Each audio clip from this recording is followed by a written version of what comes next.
Okay, Sheikh, go ahead, inshallah ta'ala. Bismillahirrahmanirrahim.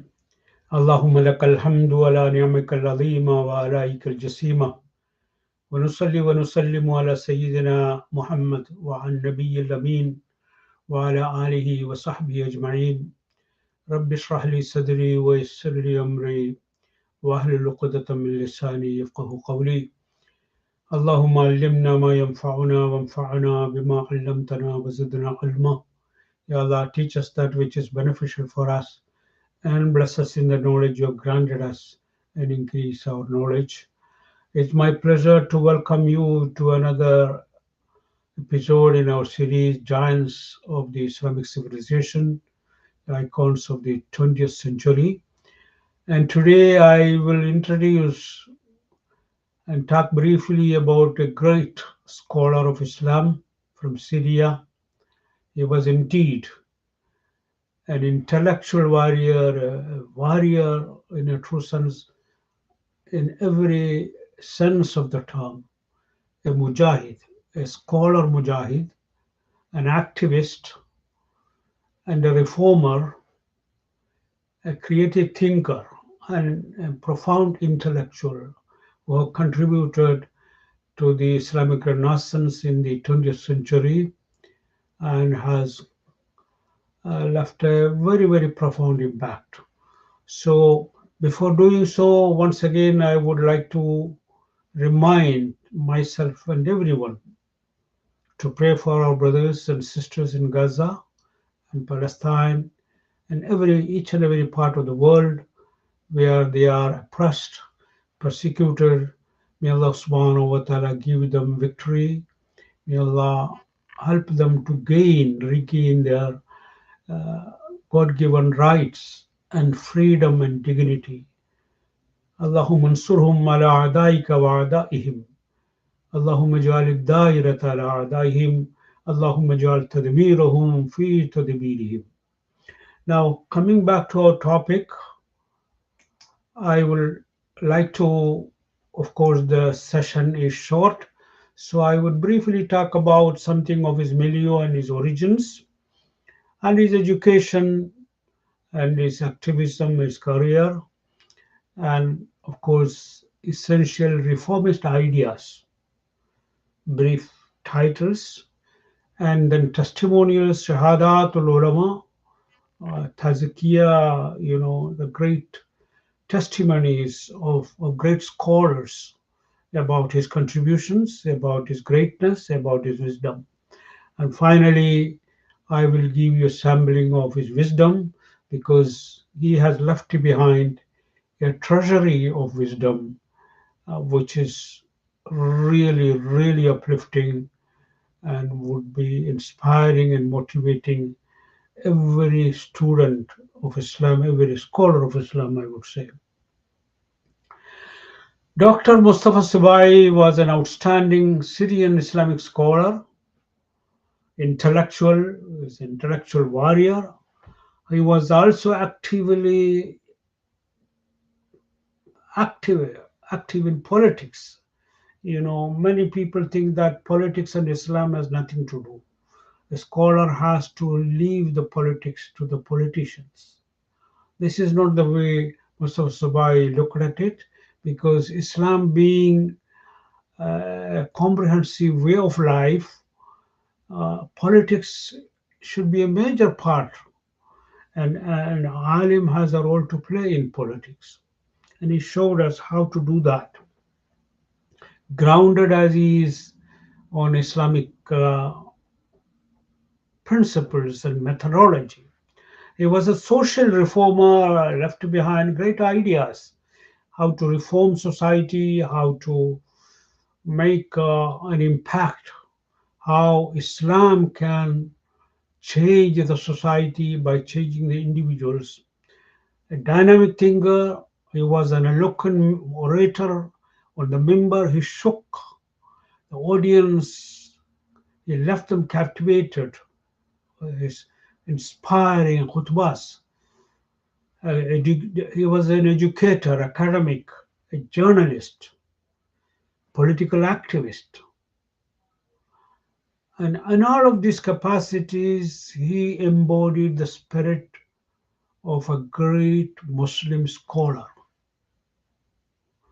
His life and career demonstrated through his life and his work. He showed us how Muslims should stand up bravely for truth, speaking truth to the power. Al-Mujahidu, Afdalul Jihadi, Kalimatu Haqqin in the Sultan in Jair. The supreme form of jihad is to speak the truth to the power. And so Sibai braved all challenges and he spoke the truth. Now, coming to his milieu, the milieu influencer shapes a great impact on the way a person it takes up, shaped, shapes his thinking and his formation and what he does with the knowledge he has acquired, because knowledge is knowledge only when it is related, when it is relevant. So he lived in a tumultuous era in the Arab world. We have been saying this: the collapse of the Ottoman Empire, the rise of Arab nationalism, of course, and the fight for liberation, colonialist, the from Europe, the Britain, France, and Italy. Of course, they invaded the Muslim countries, occupied them. So, of course, the moment to liberate the Muslim countries, he was born into that milieu. And he played a crucial role in the Syrian nationalist movement. He established the Syrian Muslim Brotherhood, which branch of the umbrella organization Al Ikhwan al Muslimun, which was founded by Imam al Shahid Hassan al Banna Rahmullah. We did speak about him. His political ideology was profoundly influenced by the instability and the lasting effects of colonialism. 20th century Syrian society was characterized, traditional values and modern influences. And of course, all forms of authority was declining and new social and political movements arose. And Sibai's work emphasized social reform. In this milieu, how to reform society through the Islamic principles. And of course, his focus was social justice and moral integrity. He was part of that revivalist movement of mentioned Ikhwan al-Muslimun, and their agenda was to uphold Islamic values against Western cultural influences. In doing so, he engaged deeply with classical Islamic texts, and he was also inspired by the earlier reformers like Afghani, Abdu, and others, and combined the traditional Islamic scholarship with modern thought. Of course, inspiration of Jamaluddin Afghani and Muhammad Abdu we have been saying, every scholar we have been studying in the last few sessions, they are influenced, they came under the influence of these reformers.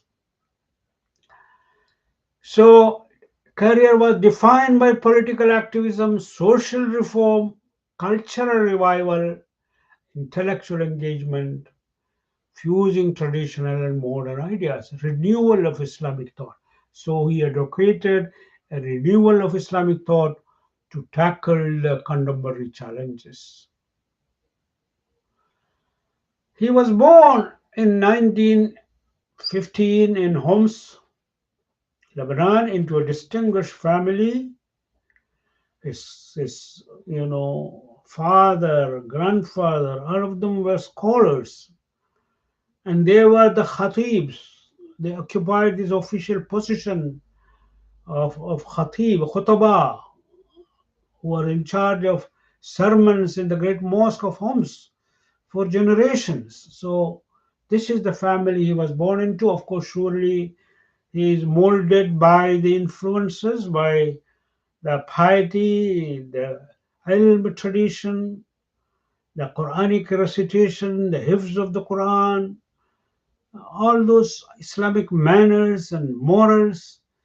He was nurtured in this milieu of a traditional Muslim family. He memorized the Quran very early and received his foundational education from his father first, and then, of course, he goes into the elementary school where he excelled, imtiaz, distinction actually, and then also went into secondary school and graduated with the highest distinction, capturing the attention of extreme teachers. Of course, his teachers were really astonished at the remarkable genius, intelligence, and the sharpness of mind of this great scholar, even when he was a junior student. He advanced his religion, went on to pursue his higher studies in Egypt, enrolled at Azhar University. He focused on fiqh, Sharia, joined the faculty of Usuluddin and graduated with distinction. And then he entered into a doctoral program, earned his PhD in Islamic Sharia with the highest distinction in 1949. This is very, very important. Now, when he was in Egypt from 1933 to 1936, he came under the influence of this great Mujaddid of the century, of course. I would definitely call him a Mujaddid and a thinker and a scholar, activist, Imam Hassan al-Banna Shahid. So he came under the influence of Hassan al-Banna, and he was, of course, he embraced the ideas of Islamic revival and social justice ideas advocated by Banna and the Ikhwan Muslimun. And upon returning to Syria, of course, he would take part in those, agitation against the British rule in Egypt. Actually, he was very, very active, even when he was a student there. But when he returned to Syria, he taught at schools in Homs and became also active in the Syrian nationalist movement, pushing for independence from French colonial rule because the France had occupied Syria and, of course, with the disastrous consequences. In 1945, Sibai established the Syrian branch of the Muslim Brotherhood. Of course, he had he was an independent thinker and scholar, so he would not blindly follow everything done in Egypt. He reshaped the movement to tailor it so that it addresses the specific needs and challenges of the Syrian milieu, actually. So, what he wanted to do is wanted to promote social and political reform, stressing education, social justice, and implementing Sharia in a modern framework. Because when people talk about the Sharia, they think that everything written down in the Fiqh books should be applied. This is not the way this great scholar looked at the issue. Sharia should be implemented to meet the needs, the challenges, so that it serves, it caters to the welfare, to the benefit of the society, because that is masal qawaidul Islam fi masalih al-anam. As we already mentioned, great scholar Sultanul Ulama, the whole of Sharia, the purpose of the Sharia is to cater to the ultimate welfare of the society in this world and the next world. So he tailored Brotherhood's ideology to Syria, emphasizing Islamic principles in all aspects of life, social justice, and Islam Muslim unity. He promoted an Islamic revival, so revived the Muslim thinking to address political, social, moral challenges. He became the General al-Muraqib al-Am, Amin al-Am. This is the greatest position. You become like the Amir of the movement, General Supervisor of the Syrian Muslim Brotherhood. And in this critical role, he expanded the movement's influence. He established branches for Ikhwan in all major cities of Syria. And of course, he was a very, very successful organizer. So he established organizational framework focusing on discipline, cohesion, and grassroots mobilization. How? Using educational and social initiatives. It's a great work, great. He was very, very creative. He was not simply copying what was done in Egypt, in Syria, as if can be transplanted. You take a tree and transplant it, okay, without preparing that, the ground so that this tree is absorbed in this new. He was very, very creative. One of his great career was that he colonial struggle, anti-colonial.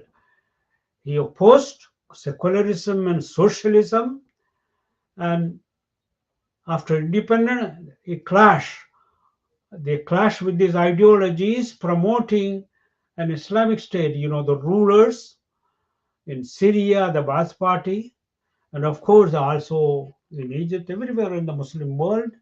The power is wielded by the secular elite who don't want the Sharia. They don't want even the idea of an Islamic state, anathema to them, because they are westernized in their outlook and in the way, the mannerism, their thinking, way of thinking. So he criticized westernization, he criticized secularization, and of course, for him, social, there is a way of reforming, giving social justice. Believing, he called it Islamic socialism. Of course, this terminology can be questioned. He criticized the Ba'ath Party in power since in 1963.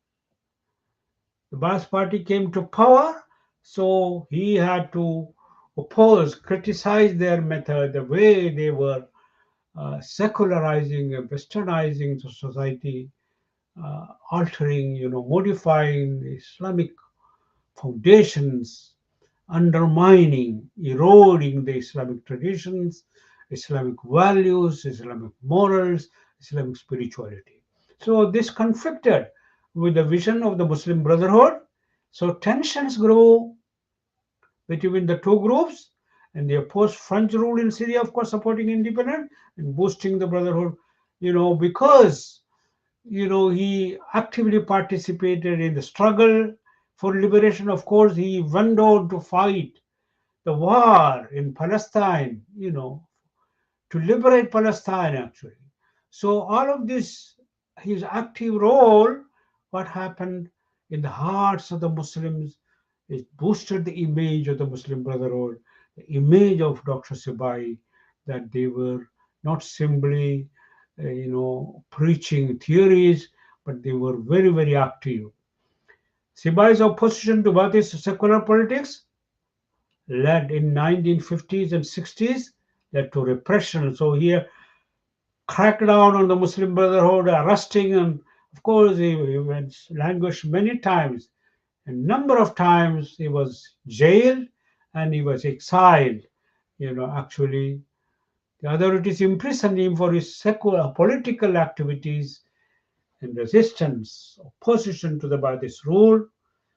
He went to exile, as repression grew, but continued advocating for the ideas and the principles of the brothers, Ikhwan. And in spite of all this exile and imprisonment, he remained influential. He was steadfastly addressing the Islamic issues and expanding his outreach to Islamic movements in the Arab world. So he was a truly effective, very, very successful Da'iya and scholar and reformer. His experience of imprisonment and exile made him a symbol of resistance against colonialism and people through the sacrifices and his steadfast commitment to the principle elevated his status among the followers and within the broader Islamic movement. So he is remembered greatly as a great mujahid and warrior and liberator, freedom fighter, and scholar activist. He was a very prolific writer and author, although his life was short lived, very, very short, but authored many works on Islamic ideology, law, and social reform. And through his works, he wanted to stress that Islam is relevant because there is a challenge coming from all sides, from the Westernists, secularists, so-called modernists, who want to show that Islam is irrelevant. So the only option for Muslims is to westernize and to modernize in the model of that Ataturk, where he tried to strip the Turkish society of all of its Islamic symbols and undermine the foundations of Islam in Turkey. And the Turkish Muslim is still struggling to reinstate Islam and revive the Islamic education and foundational principles and bringing back the Islamic method of education and training and implanting the Islamic morals. So the same thing, they wanted to do the same thing with Syria and other countries. They wanted to follow the westernized, so-called modernist model of Ataturk. So he is, through all of his works, he is trying to, bring out the relevance of Islam, to show that Islam, the Quran and the Hadith, based on the teaching sound principles of Islam, we can have a blueprint for a society that addresses the dynamic issues, the challenges that the society is facing. The first work, Ishtirakiyatul Islam, Islamic socialism. Of course, one may question this kind of tightly wording, but of course his intention was simply, he had a good intention. He proposed that Islam supports social justice. They thought, we can have social justice if we embrace socialism. No, no, Islam has the solution. So that is the purpose of the book, economic equality and takaful al-ijtimai, the community welfare and solidarity, the great foundational principles in Islam, in the Quran and the Sunnah, which can be applied, to bring about social justice, economic equality, and address the issue of economic inequality through the original teachings, the authentic teachings of Islam. And we don't need to follow the route of the atheistic and materialistic socialists, Western socialism. Another work of his, Hakikatuna wa Mawqifuna, our truth and our position. In this book, Sibai outlines a vision for Muslim Brotherhood in Syria, its goals, and social and political views. He clarifies misconceptions about Ikhwan and emphasizes his commitment to Islam and national independence, because he had to do that. But because there are a lot of misgivings and misunderstandings about Ikhwan, still continue. So, what is the real essential teaching, essential mawqif, essential policy, the goal of Ikhwan? That is the purpose of this. Another work of his, Al-Mar'a Bain al-Fiqh wal-Qanun, women between jurisprudence and law. You know, in this work, he examined women's status in Islam and advocated for their rights. But he's, he wanted to keep women, you know, within the mold of Islam, because there is a westernized version of women's liberation. He doesn't want Muslim women go that route, which is dangerous, which is uh, permissive, which keep women as slaves at the passion, in the service of men, using them as tools actually, instead of denying them more of the dignity and honor and chastity and purity. So he stressed the importance of women's education while maintaining traditional Islamic values, because Islam as cannot a Muslim woman have primary role as a mother, as a caregiver, as a wife, and a sister and daughter, and the noble, you know, the you know the male and female in Islamic worldview based on Tawheed, they are not rivals. They are two sides of the coin. They complement each other.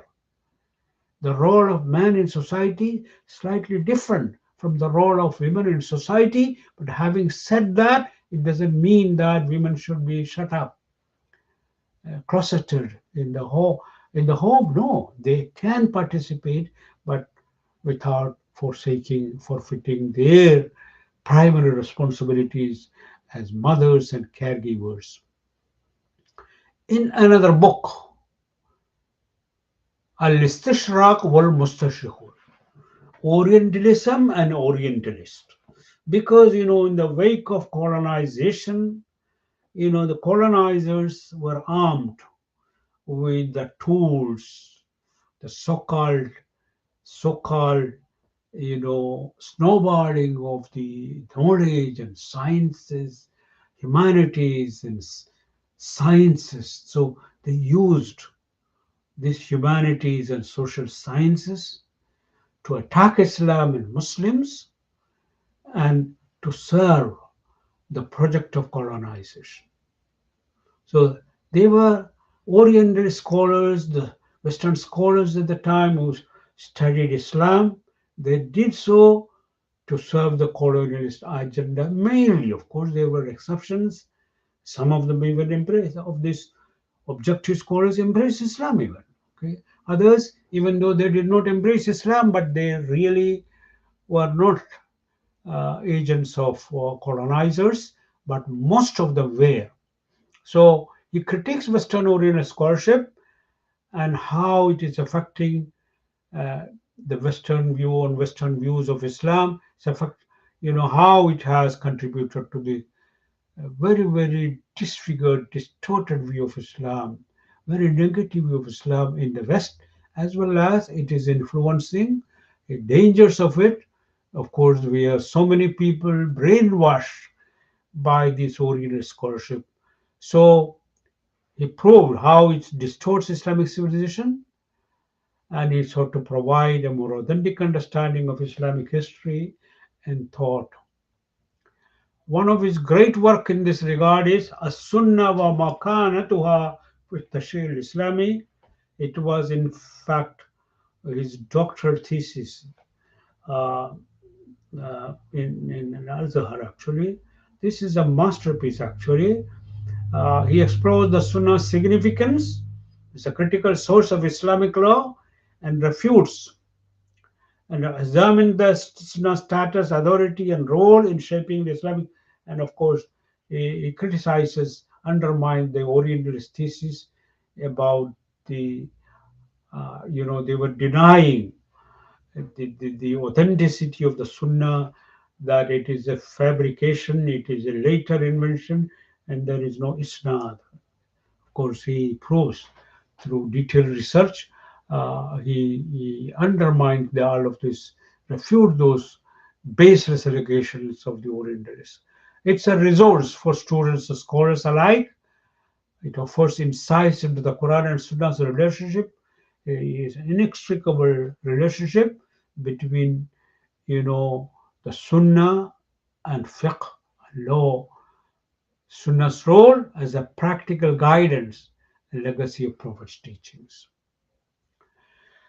Of course, his khutbahs, shaking the manabir, is known to be a very, very powerful, dynamic orator and khatib. When he would speak, deliver his khutbah, he would he would bring tears, and he would himself, it's very, very inspiring, very motivated, full of vigor, spiritual and moral vigor, dynamism.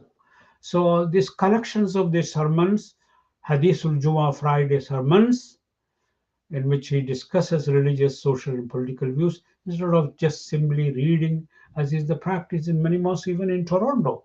They simply read what is written down, sometimes decades ago, by somebody in Arabic, which has nothing to do with the realities. It has, it doesn't educate. It's just a misuse of the member. Member has become a dead piece of wood. Actually, it's not imparting education, but that is not the case with the member of the Rasulullah Sallallahu Alaihi Wasallam. The Sahaba were educated by the Prophet through his member.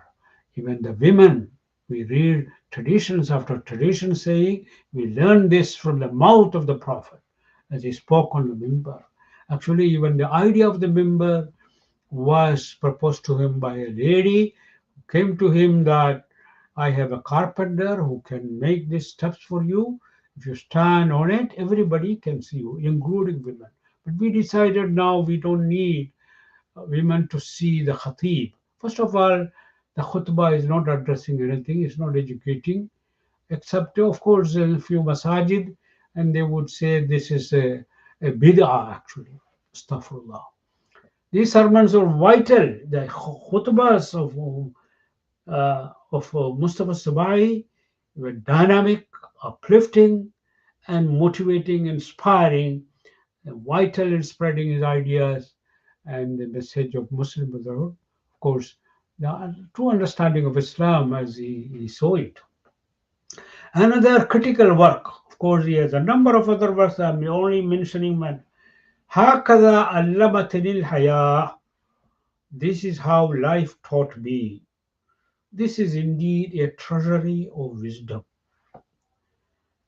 This shows the depth of this scholar, his experiences, his insights, what he learned from the challenges, the trials, the tribulations he faced. Of course, he faced, his life was all challenges. And even Allah tested him with sickness, years. But of course, he braved. He never, he was steadfast, sabur, he was name al-abdu. When Allah described Ayub alayhi salam, what an excellent servant, slave of Allah was Ayub. He was really persevering, patient, and clement. So he was, Mustafa Sabai never complained about the decree, the will of Allah subhanahu wa ta'ala, and braved all the challenges. So all of these insights and thoughts and views and critics, his ideas on politics and faith and morality and spirituality, all of them are in this work. Examines human nature, social issues, Islamic ethics, Islamic spirituality in a very, very thoughtful style, and also with short essays on themes like patience, justice, love, struggle, and community. Of course, I have taken excerpts from this wisdom for my benefit and your benefit, inshallah. And that is why how we will conclude this session when we come to the end of it. He was a journalist also because every area he focuses actually. So how can a scholar like him leave? The media is the message actually. They say media is the message. As Malcolm X said, media can, make the victim the oppressor, and the oppressor the victim, as you see it now. So Palestinians are terrorists, but the biggest terrorist is the liberator. This is what you see. So how can a scholar ignore journalism, the media? So it's a powerful tool. So he was a dynamic journalist who recognized the power of the media. He founded Al Manar first, and then Ashihab, influential influencing public opinion on Arab and Islamic issues. In 1955, he revived the esteemed magazine Al Muslimun. This was a very, very prestigious journal by, Saeed Ramadan, Dr. Saeed Ramadan, which he revived it, and later on, he, you know, it became Hadaratul Islam, another again a prestigious journal, promote authentic Islamic thought. Of course, so many scholars like Hamidullah and others contributed articles to this, prestigious journals. It is really a treasury of uh, a source for Islamic the students and scholars alike. A great resource.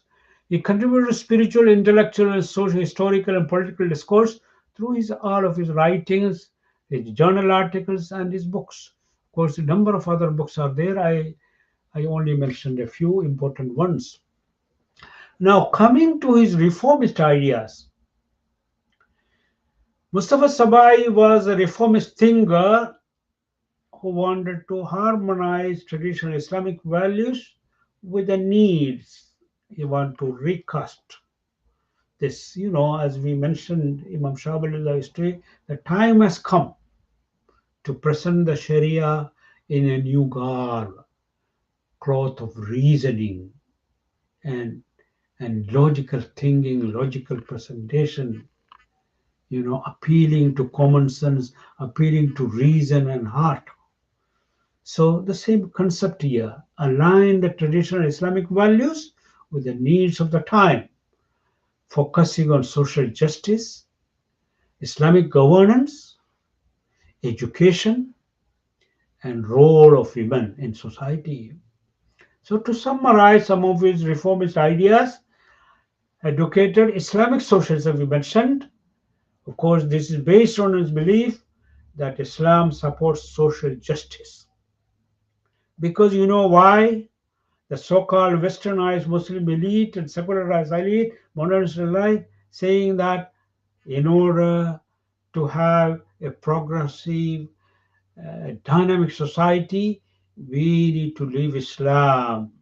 Islam should be kept to the masjid. But for social justice, economic equality, and community welfare, we need to follow the model or the westernized Western model.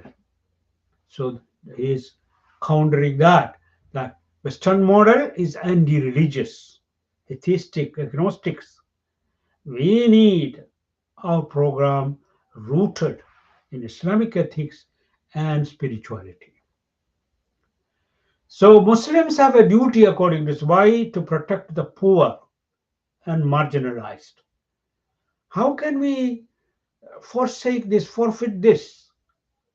So Sharia provides a framework for economic fairness and preventing exploitation of the poor.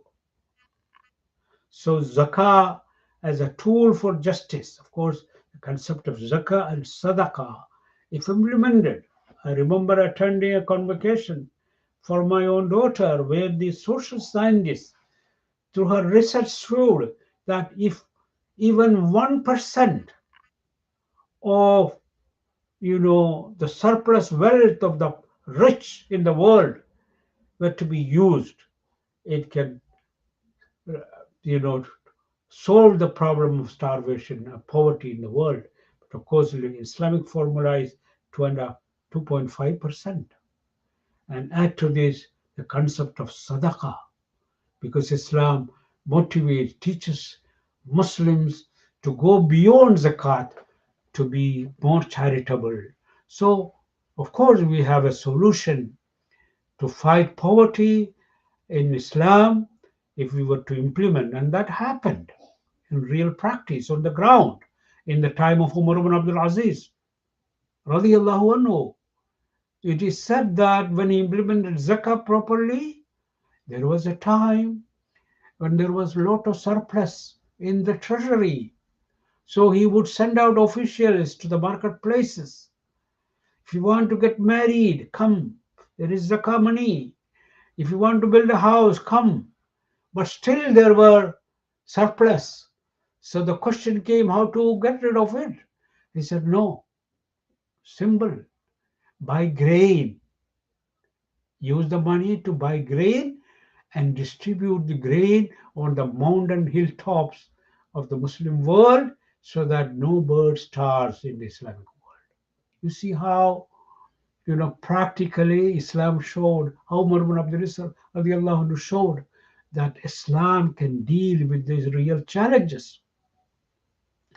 So it's a balanced approach, his concept that combines social responsibility with individual rights. He doesn't deny private property, but of course he wanted, to establish social justice. Sibai advocated for ijtihad, independent reasoning, because without that we cannot address contemporary issues. We cannot simply implement what is written down in books. We need to interpret and apply the lessons in the new situation. Fatwa changes according to time and place. So fatwa has to be, we need a new fatwa based on the wisdom and the rationale of what is written down in the sources in the fiqh legacy as well. Sharia is a dynamic framework which can adapt to the needs of the society. Women's rights and education, of course, we mentioned progressive views on women's rights. Here, believing Islam granted women rights, significant rights that should be upheld.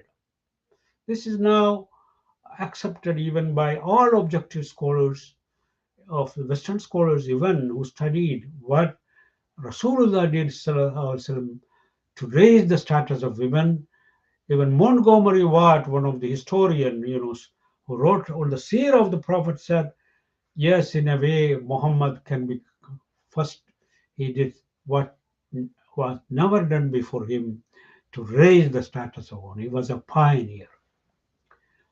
And supporting traditional Islamic family endorsed women's involvement in education, work, social activity. They could contribute to society while still maintaining modesty and Islamic ethics. He wanted to reform personal status laws governing matters like divorce, marriage, and inheritance to better reflect justice in Islam. When they are reformed, they should protect women and children's rights. But if they are implemented as it is there in the outdated form, they may not be able to do that. Integration of religious secular education, this was another area he worked.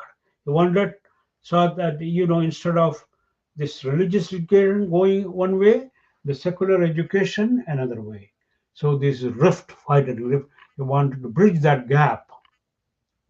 You know, Education should create pious, modern, intellectual individuals supporting science and humanities in Islam, and moral and ethical education. This is what there is no room for morality and spirituality. Education has become just factual learning of facts, quantity. There is nothing. It has nothing to do. The university education does not produce individuals with morals and ethics. No. So this is a real danger. We cannot have this kind of. By criticizing westernization for adopting cultural and legal norms that conflict with Islamic values. So we need to resist that imperialism, and we cannot allow colonialism to exploit Muslim lands. We need to, okay, so make Islam relevant. This is at the same time he wanted dialogue between Muslims and non-Muslims, because he did not want to say that Islam in opposition to the West. This is قُلْ لِلَّهِ الْمَشْرِقُ وَالْمَغْرِبُ. Both East and West belong to Allah subhanahu wa ta'ala. We have nothing against the people of the West. How can they be? But the colonizers, we cannot. We need to resist colonization, but we need to build bridges between human beings. Humanity is one family. So we need to encourage, promote dialogue and understanding. So his reformist ideas influenced movements, Muslim Brotherhood, and other movements. And of course, the idea of the need for a just and modern Islamic society while being truthful to the Islamic heritage. Okay, his works continue to be studied by scholars and leaders in the Islamic world. Of course, his contribution has been valued by all of the many prominent scholars all over the Muslim world. Of course, we just mentioned a few because this will help us understand the real contribution of this man. Mustafa Zarqa, one of the most outstanding scholars, he covered. He was a Hanafi jurist, coming from a Hanafi father. Of course, generations of eminent Hanafi jurists, but at the same time, he's a mujtahid. We had a session on him. So Mustafa Sibai, according to Mustafa Zarqa, was one of the greatest scholars and leaders who combined deep jurisprudence with a keen insight into contemporary issues.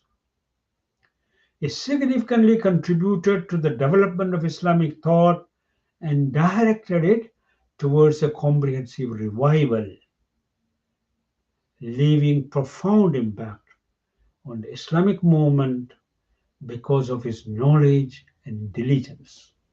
This is a great shahada from an outstanding scholar and jurist.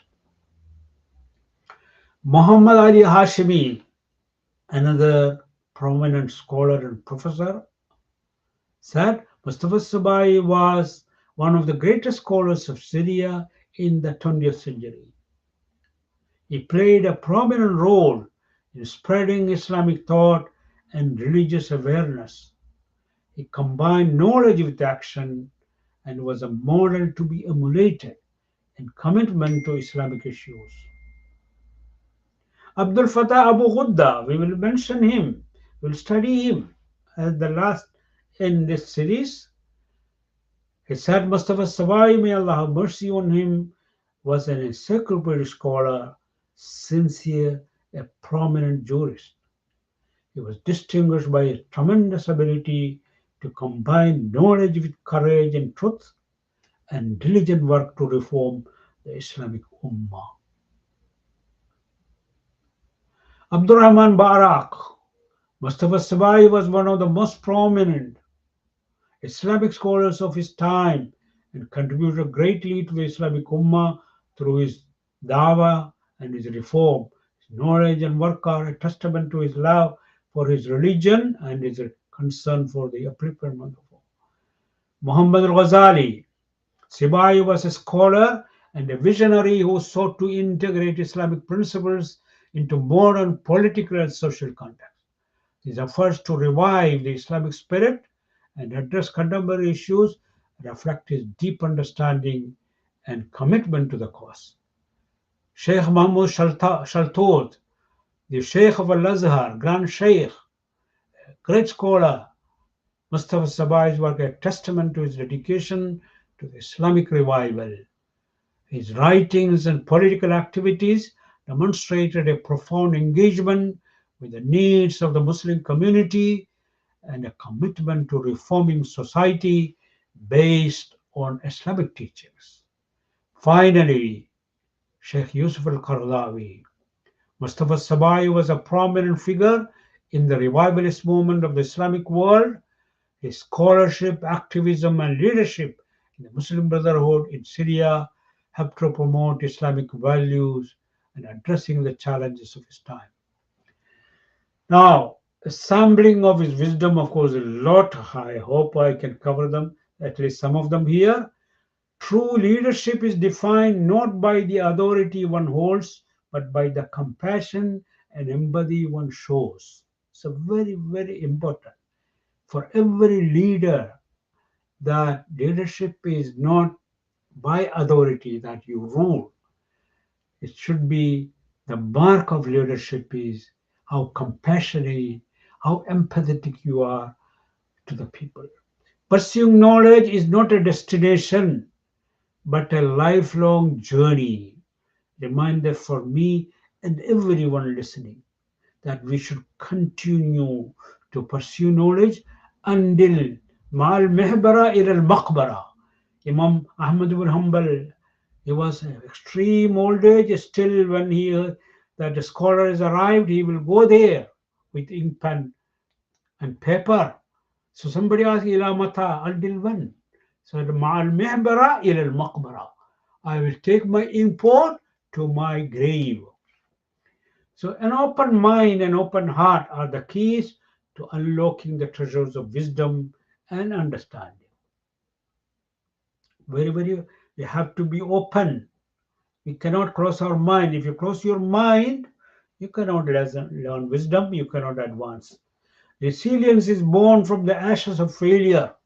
The strength to rise again defines our true character. Of course, these are peace is not merely the absence of conflict, but justice, fairness, and mutual respect. Every moment of kindness shown in the world bears the fruit of unity and harmony. Let us be gardens of goodwill. This is a lesson for all of us. And he emphasizes the beauty of a smile, what it can do. For this is the wisdom he learned from the Prophet of Islam. Greatness is not measured by one's achievements, but by their positive impact on others and the community. What influence, what impact you are making in the society. Courage is not the absence of fear, but the determination to proceed despite it, carving a path through uncertainty. True spirituality is not found in isolation, but in our interactions with others. It is reflected in our daily love and compassion. Very, very important. Many people mistake spirituality, they simply make ibadah. No, this is a misguided understanding, misconception. Moral integrity is the bedrock of a well lived life. It holds us steady amidst the tempest of challenges and temptations. Spiritual enlightenment arises from a deep connection with the self, others, and the universe. It's a journey inward that radiates outward, very, very deep inside.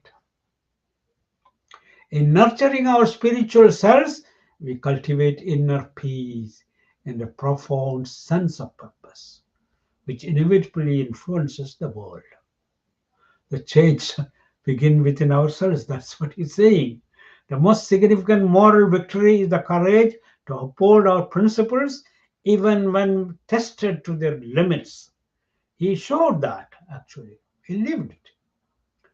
Leadership is not, okay, we already, essence, okay. Islamic reform is not a call to abandon our roots, but a plea to understand them in a way that resonates with modern realities. It is about finding a balance, a harmony that preserves tradition while embracing modernity. The foundation of Islamic reform lies in the balance between reason and revelation, ensuring that faith remains relevant in changing times. Reform to revitalize the spirit of Islam, fostering a devout and dynamic community rooted in tradition yet forward looking. That is reform. True reform in Islam encourages dialogue and introspection, empowering individuals to contribute meaningfully to society. By engaging in contemporary issues through the lens of Islamic principles, we preserve the faith's integrity while fostering its growth and relevance. The first step towards reforming the Muslim mind is to embrace knowledge with an open heart and a critical eye. Of course, this is a right insight, very, very insightful, very, very intelligent, original.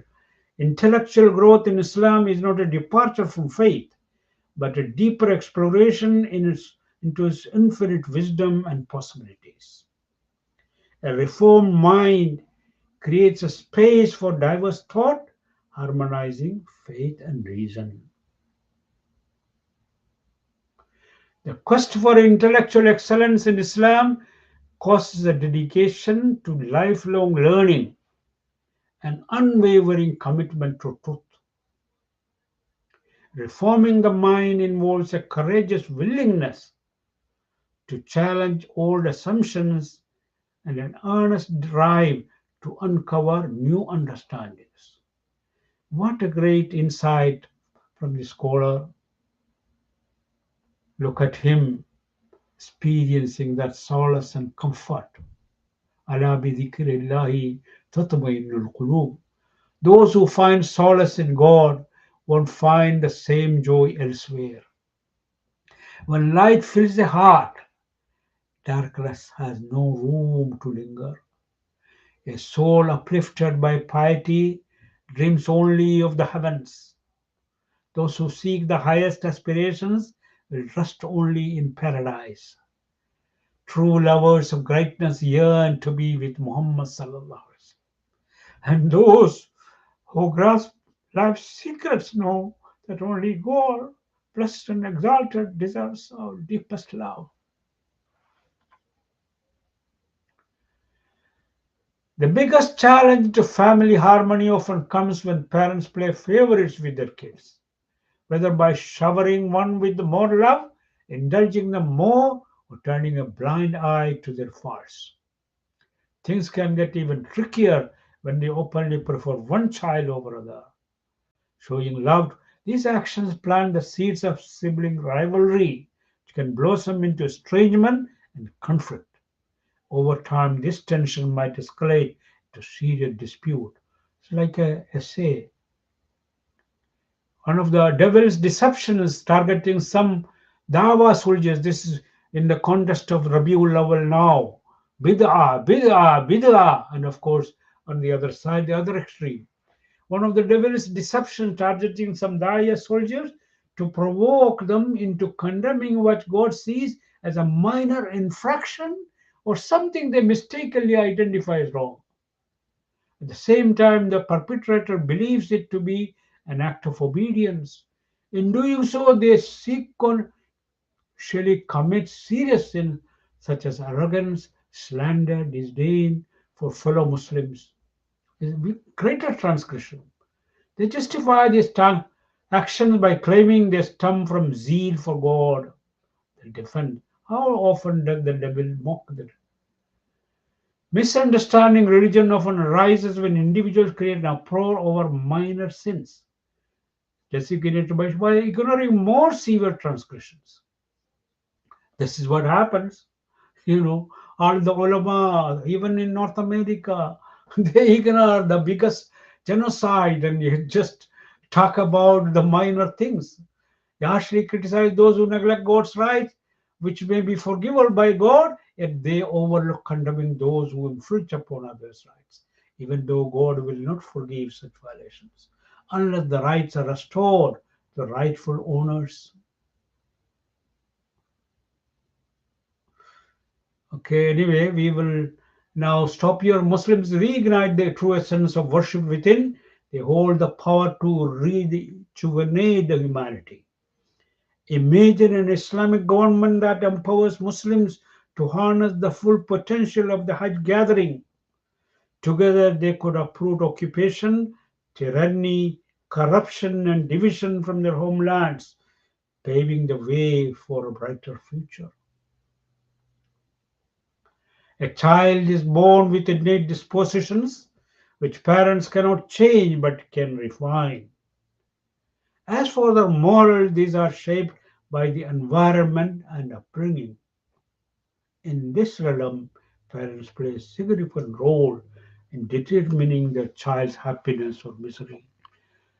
What a great scholar Dr. Mustafa Sibai was. I'm indeed really inspired and motivated to read his works, especially his work هكذا علمتنا الحياة. It should be translated. This is a treasure house of wisdom that every student of Islamic knowledge and every scholar should imbibe and grasp and implement in our own life.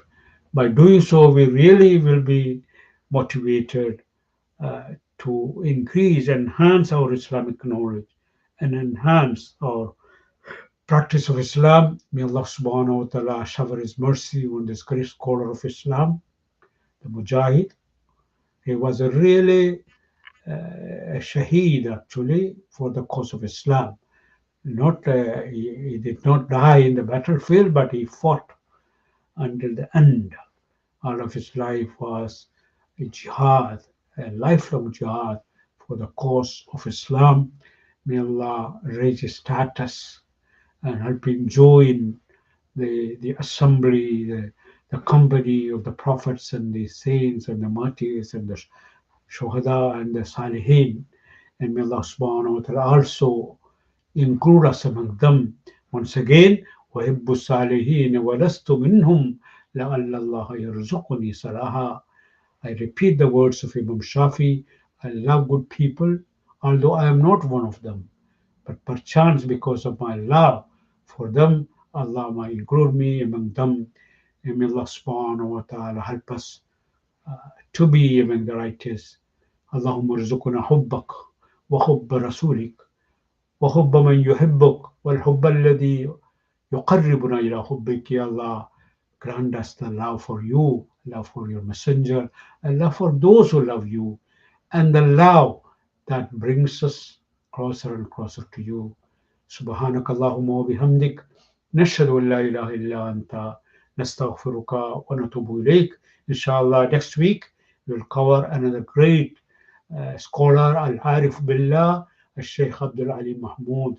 He was a man of karamat and miracles. So join me as I say, investigate something of the greatness of that iconic figure of the Muslim 20th century. Assalamu alaikum wa rahmatullahi wa barakatuh.